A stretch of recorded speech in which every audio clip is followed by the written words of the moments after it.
우리 함께 나누실 하나님의 말씀을 같이 보도록 하겠습니다. 마태복음 5장 38절에서 42절 말씀.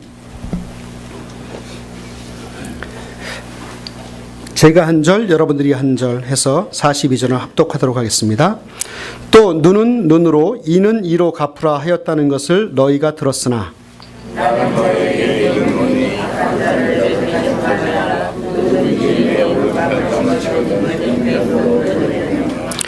또 너를 고발하여 속옷을 가지고자 하는 자에게 겉옷까지도 가지게 하며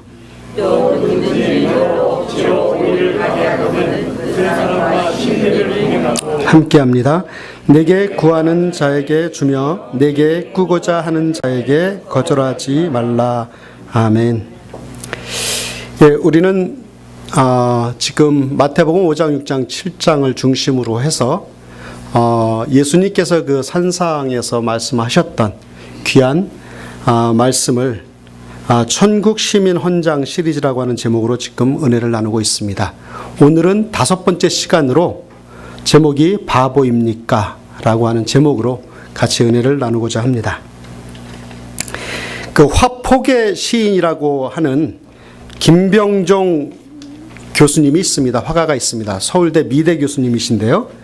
그분이 그린 그림 중에 바보 예수라고 하는 그림이 있습니다. 이 그림을 가만히 보면은 일반적으로 우리가 상상했던 예수님의 모습으로 예수님을 그린 게 아니에요. 특별히 이 그림에 나타난 예수님의 눈을 보십시오. 사람들을 너무 불쌍히 여긴 나머지 눈물에 찌들고 퉁퉁 부어있고 찌그러져 있는 그 주님의 모습이 여러분들 보이십니까?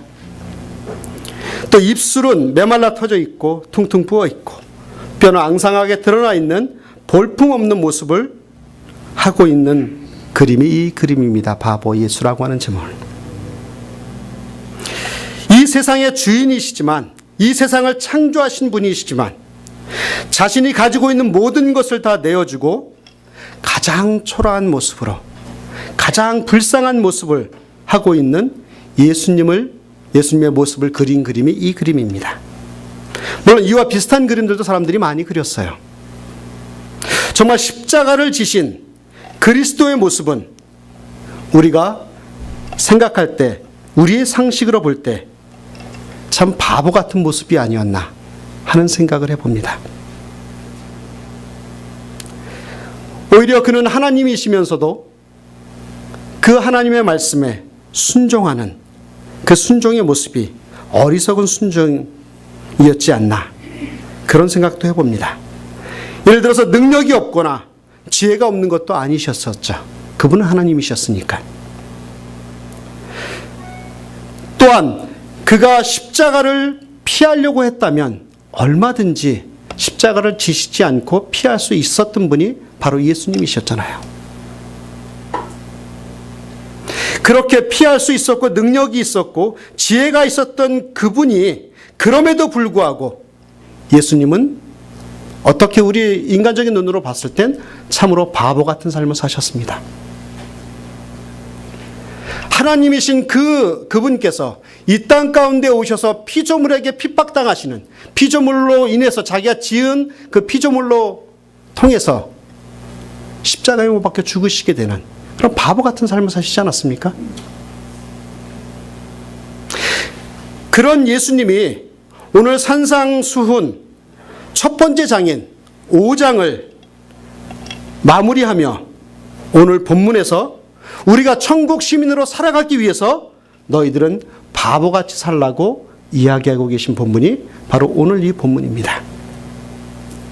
오늘 본문이 어때요? 오른뺨을 치거든 어때요? 왼뺨도 돌려대고. 속옷을 가지고자 하는 자에게 무엇을 줘요? 겉옷을 주고. 억지로 오리로 가게 하면 몇 리를 같이 가요? 10리를 동행하고. 구하는 자에게 무조건 주라. 꾸고자 하는 자에게 거절하지 말아라. 사실은 이 말씀의 전체적인 그 맥락은 원수에 대한 복수의 문제를 많이 깊게 다루고 있습니다. 내 오른뺨을 치는 그 원수에게 왼뺨도 돌려대라. 내 옷을 가지고자 하는 자에게 겉옷도 그 금하지 말라.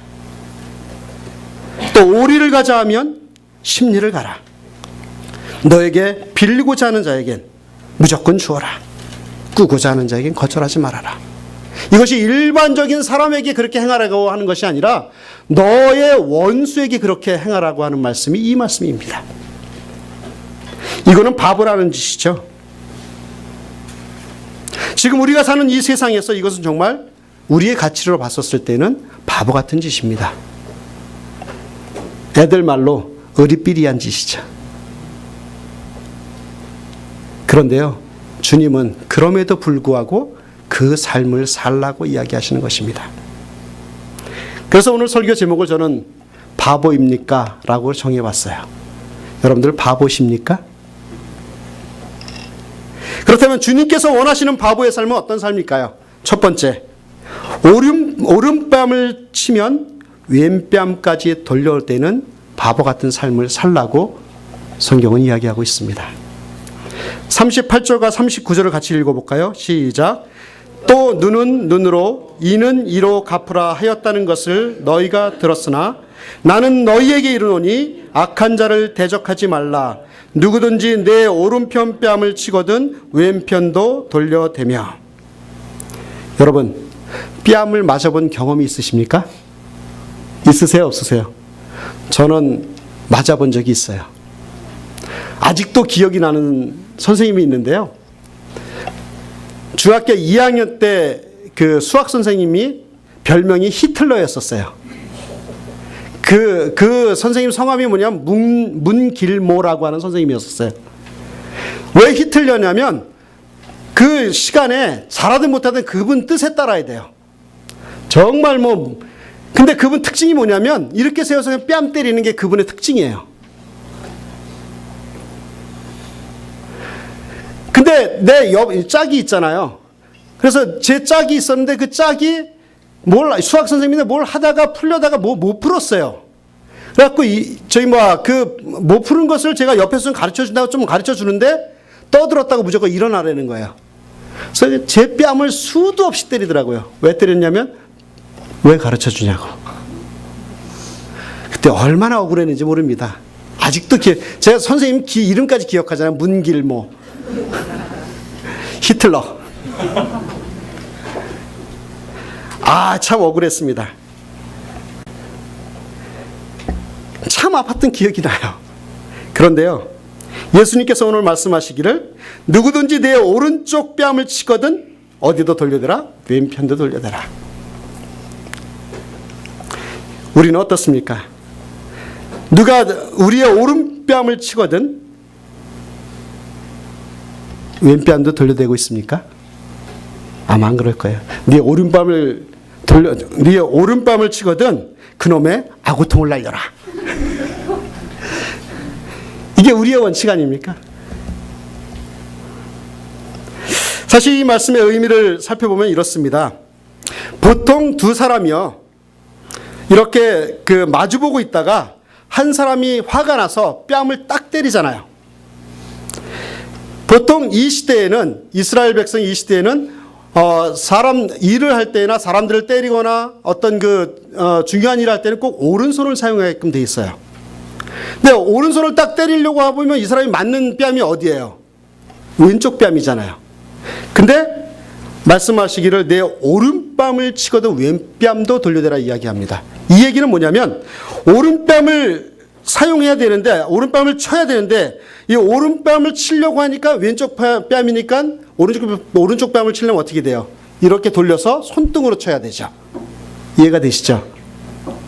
그래서 이렇게 손등으로 치게 되면 이 당시에 손등으로 손으로 맞는 것이 아니라 손등으로 이렇게 맞게 되면 굉장한 모욕입니다.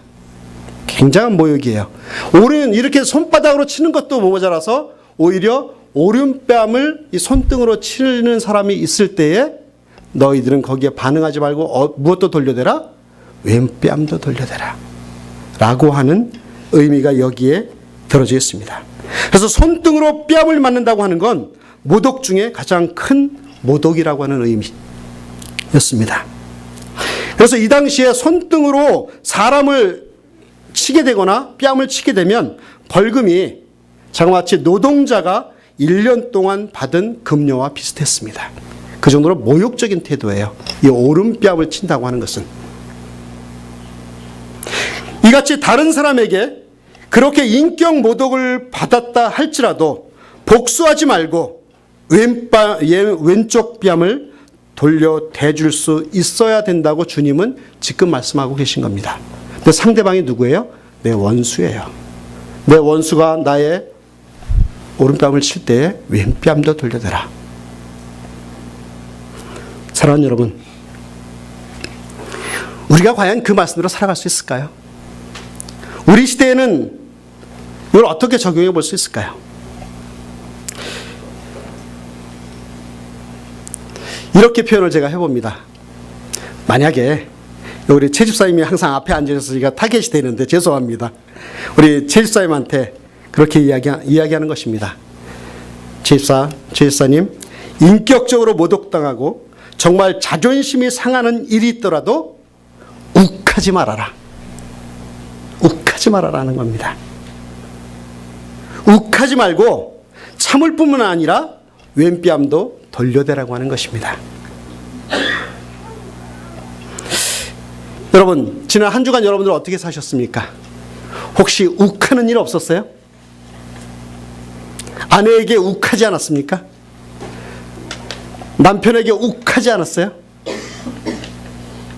또는 자녀에게 정말 욱하지 않았습니까? 아니면 운전하다가 내 앞에 갑자기 끼어든 사람 때문에 욱하지 않았습니까? 아니면 가게에 온 손님 때문에 정말 욱하지 않았습니까? 일하다가 만났던 그 사람으로 인해서 내 마음에 욱한 그것이 올라오진 않았습니까? 주님은 그러십니다. 그렇게 욱할 때마다 왼뺨도 돌려대라. 빅터 위고라고 하는 사람이 쓴 레 미제라블에 나오는 주인공이 있죠. 누구예요? 장발장이죠. 여러분들이 잘 알다시피 이 장발장은 배고픔을 이기지 못해서 빵 한 조각을 훔치다가 그것이 들켜서 19년형을 살았습니다. 그래서 출소 후에 어느 누구도 이 전과자를 받아주지 않자 방황하던 중에 밀리에르라고 하는 그 신부 집에 가서 식사 대접을 잘 받고 좋은 방에서 잠을 자게 됩니다. 근데 눈앞에 보니까는 비싼 은촛대가 있는 거예요. 충동적으로 그 은촛대를 훔쳐가지고 도망가다가 순찰 중이던 경찰에게 잡힙니다. 그래서 그것을 어디에 훔쳤는지 신부의 집으로 끌려오게 되었습니다. 그래서 경찰에 의해 끌려온 장발장을 보고 그 밀리에르 신부는 이렇게 이야기합니다. 은촛대는 내가 준 거라고. 왜 2개 주었는데 왜 하나만 가져갔냐고. 그래서 1개를 더 얹어 주었다는. 그래서 그 일로 인해서 그 장발장이 깊은 감동을 받아서 새 사람이 되어 참으로 좋은 일을 많이 하다 죽었다는 이야기가 이 이야기입니다. 이 밀리에르 신부가 보여준 행동이 바로 오른뺨을 맞았을 때 왼뺨도 돌려대는 그런 삶의 모습이 아닌가 생각을 합니다. 사랑하는 여러분, 우리가 살아가면서 참 쉽지 않은 삶이죠. 어떻게 원수가 내 오른뺨을 쳤는데 왼뺨도 돌려댈 수 있겠습니까? 그러나 주님은 그렇게 살라고 말씀하시는 겁니다. 두 번째, 우리가 살아감에 있어서 진정한 바보의 삶은 무엇이냐면 속옷을 달라 하면 겉옷까지 주는 그러한 바보의 삶을 살라고 주님은 이야기하고 있습니다. 40절을 같이 읽겠습니다. 시작.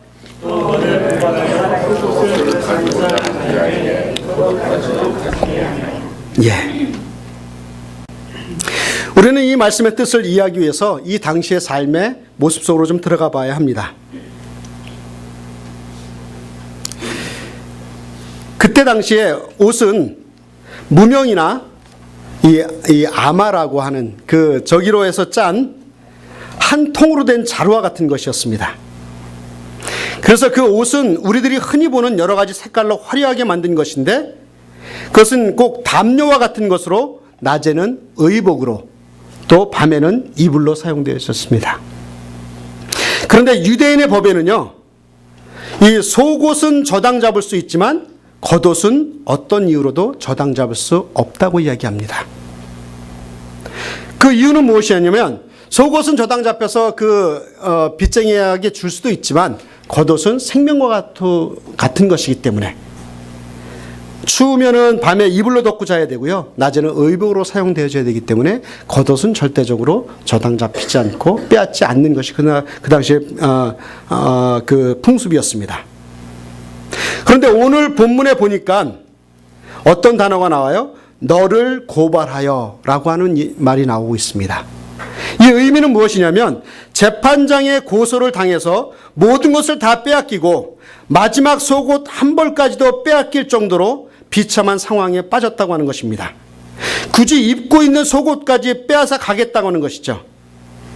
즉 이 상황은 무엇이냐면 우리가 최소한의 권리마저 빼앗길 위기의 상황에서 어떻게 살아가야 할 것인가 라고 하는 그 질문입니다.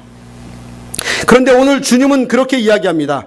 그 마지막 겉옷마저 내놓아야 할 형편에 만약에 몰리게 된다면 흔쾌히 내어 주오라고 하는 것입니다. 최소한의 나의 권리일 수 있어요. 최소한의 내가 주장할 수 있는 그러한 내가 취할 수 있는 권리일 수 있습니다. 그러나 그 마지막 남은 그 자존심과 권리까지도 주님께서 내어 주라고 말씀하시는 것입니다. 얼마나 바보 같은 짓입니까? 우리가 살아가는 이 시대 속에 그것이 가능한 얘기일까요? 여러분들 적용해 볼 수 있겠어요? 저게 무슨 얘기인가? 너무나 어렵다라고 여러분들 혹시 지금 이 설교를 들으면서 그렇게 속으로 반응하실 수도 있겠다 저는 생각을 합니다. 그러나 우리 주님은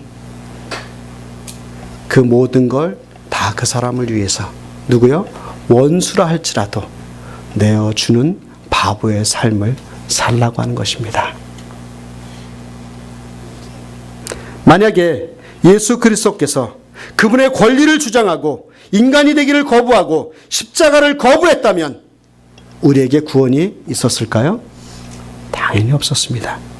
예수님의 생애를 돌아보면 자기가 누려야 할 권리를 포기하셨을 뿐만이 아니라 자기가 받아야 될 하나님으로서 인간에게 받아야 될 영광까지도 받지 않으셨던 분이 바로 그분입니다. 그분은 힘이 있었으나 힘을 사용하지 않으셨고 권리가 있었으나 권리를 누리지도 않으시고 그분은 바보 같은 삶을 살았던 것입니다. 그러면서 오늘 우리에게 무엇이라고 말씀하세요? 너희 원수가 속옷을 달라 할 때 겉옷까지도 금하지 말라. 그것까지 주라는 얘기입니다.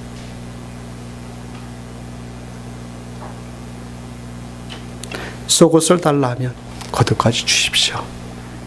오히려 더 사랑하지 못해서 미안하다고, 죄송하다고, 더 양보하지 못해서 미안하다고, 내가 미리 알아서 당신을 챙겨주지 못해서 미안하다고, 내가 용서하지 못해서 미안하다고, 그렇게 고백하는 우리의 삶이 되기를 주의 이름으로 축원합니다.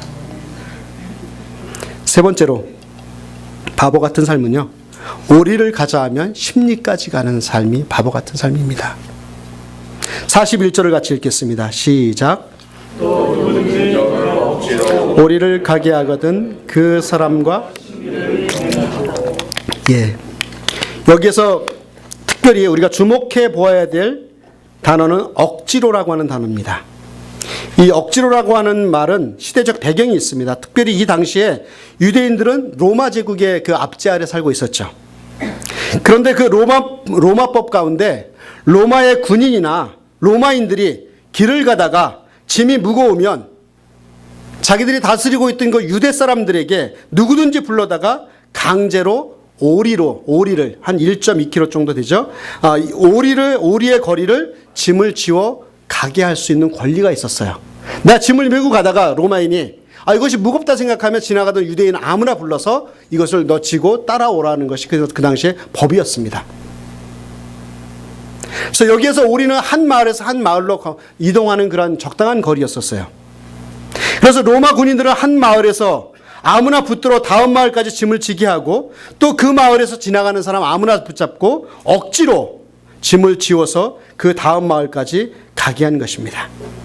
사실 유대인의 입장에서 볼 때에는 이건 참으로 말도 안 되는 법이죠. 로마에 지배당하고 있는 것도 서러운데 게다가 나도 바빠 죽겠는데 그 일을 시키면 그렇게 마음대로 자기에게 일을 시키면 억울하게 짝이 없었습니다. 그런데요, 주님은요, 오늘 말씀에 뭐라 그래요?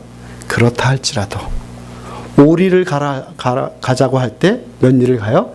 10리를 가주어라. 그것이 이 땅에서 사는 천국 시민으로서 바보 같은 삶이다. 그렇게 이야기하고 계신 것입니다. 사랑하는 여러분, 우리가 이 루이빌에서 살면서 정말 내가 하기 싫은 일을 해야 될 때가 있죠. 그때도 기쁨으로 일을 할 수 있는 것, 이것이 예수님과 같은 바보의 삶이라고 저는 말씀드릴 수가 있습니다. 심리 인생을 사는 것, 참으로 힘들고 인내가 필요합니다. 나는 하기 싫은데 억지로 강제로 그 길을 가야 할 때 그 길을 기쁨으로 가야 하는 것, 속은 뒤집혀지는데 오히려 어떤 면에서 심지어는 깨끗이 인생을 그만두고 싶은데 포기하고 싶을 때가 한두 번이 아닌데 그럼에도 불구하고 우리에게 능력 주시는 그 하나님 안에서 인내하며 심리의 인생을 살라라고 하는 것이 예수님의 뜻입니다. 예수 안 믿는 남편 하나 구원하기 위해서, 또 가족을 구원하기 위해서 내가 참아야 되고 인내해야 되는 고통이 어디 한두 번이었겠습니까? 아까 말씀드렸듯이 한두 번 욱하고 올라왔겠어요. 내 자존심을 꺾은 것이 어디 한두 번이겠습니까? 그러면서도 그 영혼을 위해 웃고 또 참고 또 찾아가고 또 섬기고 그 영혼과 함께 심리를 걸어가야 하는 것이 우리의 삶인 것입니다. 참 바보 같은 삶이죠.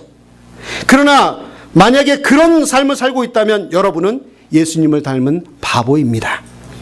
똑똑한 바보입니다.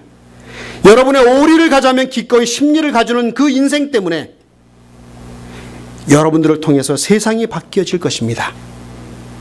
여러분들이 오리를 가자면 기꺼이 심리를 가주는 그러한 그 여러분들의 인생 때문에 우리 교회가 바뀔 것입니다. 이 루이빌이 바뀔 것입니다. 여러분을 힘들게 하던 사람이 돌아오게 될 것입니다. 여러분을 이유 없이 미워하던 그 사람들이 여러분들을 사랑하게 될 줄 믿습니다. 여러분, 오리 인생이 되지 말고요, 심리 인생이 되기를 주의 이름으로 축원합니다. 여러분, 옆에 분들에게 한번 그렇게 얘기합시다. 오리 인생 되지 말고 심리 인생 됩시다. 백리 인생 됩시다. 예. 백리 나왔습니다. 백리 인생. 예. 정말이요, 여러분. 오리만 가지 마세요. 억지로 가지 마세요. 기꺼이 심리를 가는 인생 되시길 바랍니다. 마지막으로 네 번째, 구하고 꾸고자 하면 주기까지 하는 바보 같은 인생. 그 인생이 되시길 바랍니다. 42절을 같이 읽겠습니다. 시작. 내게 구하는 자에게 주며 내게 꾸고자 하는 자에게 거절하지 말라. 예, 우리들 중에요, 많은 사람들은요, 이 물질, 이 소유욕의 노예가 되어 있는 사람들이 혹 있을 수 있습니다. 우리는 착각하는 것이 뭐냐면 가져야, 소유해야 행복할 것이라고 생각합니다. 그런데 여러분들 가져보셨죠? 행복하세요? 끝이 없습니다. 이 소유에 대한, 이 물질에 대한, 1000불 가져보십시오. 1000불 만족할 것 같죠? 그 다음에 몇 불이 생각나요? 2000불 갖기 싶어지는 것이 우리의 인생이에요. 2000불 가져보십시오. 10,000불 가져보고 싶은 것이 우리의 인생이에요. 끊임없이 이 소유욕은 우리를 계속적으로 넘어뜨리고 또 머물지 못하게 합니다. 만족치 못하게 합니다. 그런데요, 가만히 여러분들 주님의 눈으로 보십시오. 내가 가지고 있는 그것이 내 것입니까? 아니에요. 내가 소유하고 있는 지금 그 디파짓된 그 캐시가 여러분들 것입니까? 여러분들 차가 여러분들 것이에요? 집이 여러분들 것입니까? 아니에요. 믿음의 눈으로 보십시오. 그건 다 주님의 것입니다. 하나님의 것입니다. 단지 내가 이 땅을 살아가면서 주님 것을 임시로 잠시 빌렸을 뿐이에요. 내 것이 아닙니다. 심지어는요, 생명이 여러분 것인 것 같습니까? 그렇지 않습니다. 생명도 내 것이 아니고요, 내 소유도 내 것이 아니고요, 단지 이 세상을 살아가면서 청지기로서 잠시 맡아가지고 있는 것 뿐이지 내가 가지고 있는 것, 내 것, 내 등기로 된 것 아무것도 없습니다. 그러면 여러분, 우리가 살아가면서 지금 하루하루 먹을 것이 있으면 감사하십시오. 또 입을 것이 있으면 감사하고요. 피곤하게 일하고 돌아가면 잠잘 것이 있으면 그것에 감사했으면 좋겠습니다. 그것이 하나님이 주신 축복입니다. 이 42절의 말씀은 이런 맥락에서 이해를 해야 됩니다. 우리가 소유한 것은 모두 하나님의 것이고 모든 소유는 나만 위해서 사용하라고 주신 것이 아니라 이웃과 나누라고 주신 하나님의 귀한 선물인 줄 믿습니다.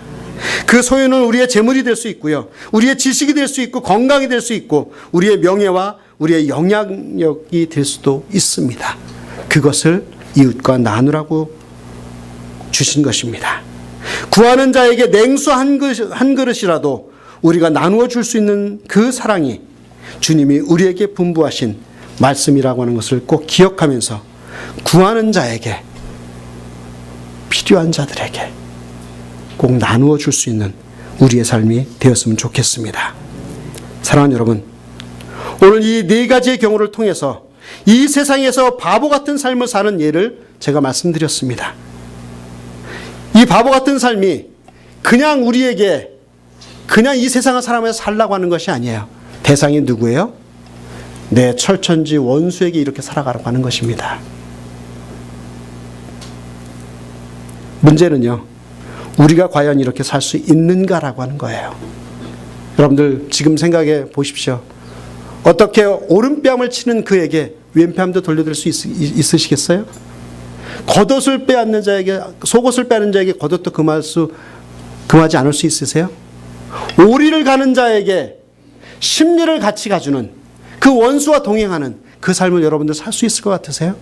저는 자신 없어요, 솔직하게. 그런데 문제의 핵심은 여기에 있습니다. 우리는 그렇게 살 수 없지만